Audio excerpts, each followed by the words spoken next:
Welcome back and thank you for staying with us on Daybreak on Trust TV. Now, let's start the segment by taking a look at the Daily Trust newspaper, where the major story here is on airstrike kills 15 in Zamfara state. They are vigilantes. This is according to the governor of Zamfara state, Governor Dauda Lawal. NAF is saying we killed bandits, contrary to what the governor is saying. This conflicting statement is what is garnering reactions from people. You'll find a story on page 4 of the Daily Trust newspaper. Below that, we see Lagos Calabar Road project missing in 2025 budget. A lot is missing and a lot is being infused. We've had a lot of people calling attention to the fact that the Niger Delta Commission is part of the budget when it's no longer in existence. A shake-up in Army, Oluyede moves to bolster anti-terrorism fight. The minister, Jega, commend Zulum over ranches for herders. Talking about the minister of livestock development, Maiha, we saw that in one of our own reports that our correspondent Beatrice Kurutsi covered. Carter sought my release from Abacha's detention. This is according to Obasanjo. And of course, beside that, we see a pictorial of the president, Bola Ahmed Tinubu, receiving audience, the chairman of the first Holdco PLC. That was yesterday. Now, these are some of the stories that you'd find on the Daily Trust newspaper this morning. Now, let's move on to the Nigerian Tribune. Top of the page there, we see home builders groan under challenge of inadequate artisans and also the artisans and craftsmen. Beside there, we see 5 years after Nigerian vehicle financing scheme may commence this month. Newly adopted national automotive policy enters second year. Implementation has always been the problem when it comes to Nigerians' policies. This story you'd find on page 6. Beside that, we see CBN woos diaspora investment with launch of 2 new products. Below the headmaster of the Nigerian Tribune, we see NLC 6 dialogue on tax reform bills. The confusion, lamentation trails Lagos ban on single-use plastics. NDLEA seizes 6 vehicles, 40 feet trailer load skunk in Abuja midnight raid. Major stories on the federal government probes rise in religious tension in Southwest. Operatives question Sharia proponents in Oyo, arrest traditional worshipper for desecrating the Quran. Fashion-led OPC wants the Southwest governors to declare state of emergency on security. Ibadan Stampede court determines bail application today and suspects may face fresh 18-count charge. Soldiers kill over 25 terrorists, destroy Turgis camp in Zamfara. After 2019 Supreme Court verdict, Erua to begin selection process of new Abah. Major story is on the another story rather. It's on the PDP anxiety as 2 national secretariats resume today. Opposing supporters spoil for war. Well, we hope we don't get to see that war. Now, these are some of the stories that you would find on the Nigerian Tribune. And I'm moving on to the Guardian, where the major story is on road to the $1 trillion economy, which was the promise of the president. Nigeria toes EU's path, integrates $146 billion shadow economy in GDP plan. Of course, there is a breakdown on, infography on that, where on the ground economy, known as shadow economy, informal economy, and black market, illegal transactions, smuggling, human trafficking, gambling, and prostitutions results, which is wrong GDP estimation. So there is a stock on that one, and that's a major decision, and hopefully what the government or this administration is viewing, is what comes to be. Beside that, we see Bayero heads to Supreme Court over Emirship tussle. There's still a battle there. State honor fallen heroes. Harp on peace and security. Obasanjo reveals how Jimmy Carter saved him from Abacha. That was the late, long-living president of the United States of America. Mixed reactions trail announcement of Owode as Alafin or Alafin-elect. Diaspora group endorses Tinubu as next governor of Lagos State. Interesting there. Truly interesting. Okay. Airstrike, Zamfara government, APC applaud NAF as military denies civilian casualties, and about 500,000 farmers displaced within 2 years, says Don. A really sad situation, and it's all due to insecurities bedeviling our country. Now, to make analysis on these stories, on today's front pages, we have Dr. Theophilus Abah, the Program Director of Daily Trust Foundation, joining us to do analysis on this. Good morning, Doctor. Good morning. Always a pleasure having you here. Thank you. All right, Doctor. Today we woke up. It's the week started on a sad note. We saw what happened in Zamfara airstrike starting from Sunday. It happened Saturday, but then the news spread out on Sunday. And, there's been a back and forth from the governor admitting, even though giving kudos to, that is, I think, the troops of Operation Fansariama for their efforts. But then there is also the fact that he mentioned about 16 vigilantes lost their life, of 15. But then the NAF were quick to jump on it and say, oh, no, they were all terrorists. So what is your take on this continuous situation of casualties, civilian casualties? Okay, it's quite unfortunate that we're having civilian casualties again. I'm emphasizing that word again because, during Christmas, I think between 25th and 26th, there was something like that in Sokoto. And it was the military said they were attacking, they were bombing Lakurawa, locations. And then we had some deaths. I think that was even about 10 persons who were killed. This one about 15. And at that time, the same thing, what happened in Zafrana happened because the military said, oh, we targeted Lakurawa, we were successful, we got them, and all this and all that. But the governor of Sokoto State said, well, I went there, I saw civilians who were not terrorists who had been killed. And the same thing is happening in Zamfara State. That look, the military, is praising itself for, targeting the locations of terrorists or bandits. And now the governor is saying, well, I saw people who were not bandits. I saw what we call vigilantes who were killed. So there's a term that is used. We call it honest mistake. Honest mistake. That is when the military targets maybe enemies, and then we have civilians who are killed. Maybe some other military men are killed in the process. Call it honest mistakes.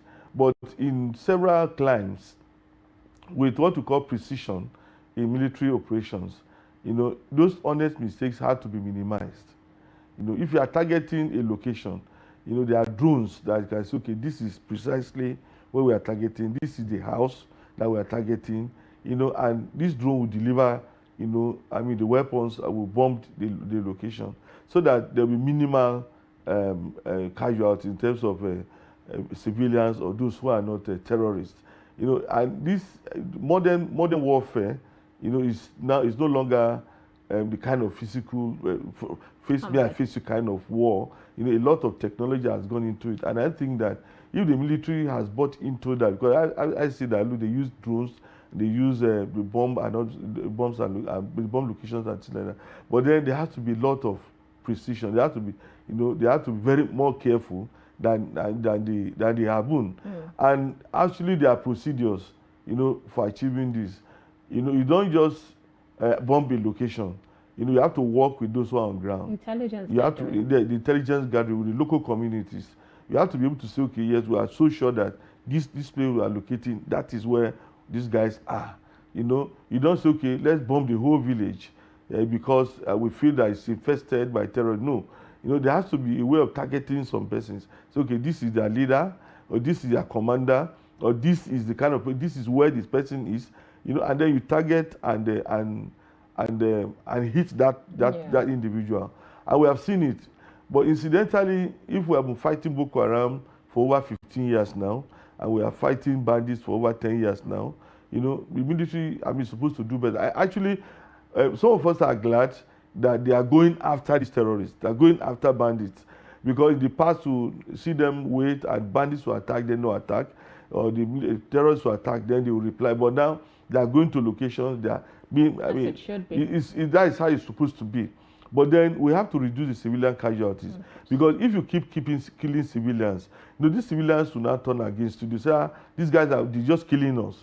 You know, if you need their cooperate, they will not cooperate.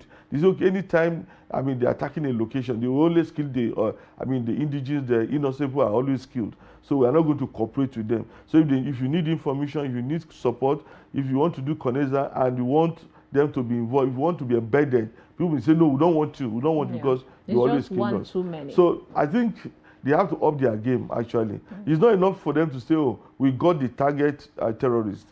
You know, it's not enough to say that. No, we have to minimize, you know, civilian casualties. A deliberate effort. Thank you. Yeah. All right. Let's talk about budget now. There's been a lot of back and forth when it comes to the budget. We're still at the peak of budget discussion. So one of the things that Daily Trust have noticed is that Lagos Calabar road project is missing from the 2025 budget. What's your take on that? Well, it's good that we're looking at the budget much more critically, because in the past it was like a closed book, you know, because the document is in over 1,000 pages, and so I mean, if you're asked to go through it and make sense, you know, you may not be able to make sense, you know. But in recent times, because of the activities of budget trackers, many Nigerians, including journalists now, are beginning to look at budget more critically and discover things that ought not to be, which are in the budget. So you hear about, unnecessary items in the budget and all this and that. Now, I discovered from what Daily Trust has published, you know, the Lagos Calabar project is a huge project. It's about multi-trillion naira project. And if you are doing a multi-trillion naira project, it has to be budgeted for. Now, I think it's about 15 trillion. That is the amount budgeted for it. And the total budget is about 48 trillion. Now, if you remove 15 trillion from 40-something, you have about 30-something trillion for the rest of the country. You know, which tells you that even embarking on that project needs to be given a serious attention, because to take a lot of resources from other things that can bring about development. So we don't know why the federal government did not include that in the budget. I don't think it was in 2024 budget. Now it's not in 2025 budget, and it's a prime project of this government. So the government needs to explain why it is not there. Although we are expecting that maybe after some months, you know, after these ones have been cleared, the government will still represent a supplementary budget. We're expecting that. Okay. But you know, there are issues around that project, because we understand there are some infrastructure that will be affected. And unless those infrastructures are relocated, you know, from where they are, things like that to do with either electricity or telecommunication infrastructure that be affected by that project, you know. I understand that was why, I mean, it was stalled. But then I don't think government has given up. So if they're going to relocate those things, maybe they are working on the relocation of those infrastructure before they come up with it all over again. But then such a huge project cannot be missing from the budget. Government must bring it out for it to be debated at the National Assembly before actions are taken. Of course. I mean, we all know how, you know, government can literally get back if they spend that huge amount of the money. opportunity for supplementary budget, if so hopefully necessary. we get to do that. But it's still talking on the budget now. There's talk about the debt servicing at 16.3 trillion naira. Experts are saying it is not sustainable. What's your take on that? And we'll keep acquiring more debts. Now, actually, the debt servicing is done from revenue. So if you are talking about 16.something trillion, with the devaluation of the naira, and the fact that, you know, Nigerians will pay more tax. I mean, you don't see government running up and down, looking for more tax opportunities and all those things, you know. And the government, I think the Minister of Finance said that they had reduced the debt by about 60% or something like that, or the debt service had reduced about 60% of revenue.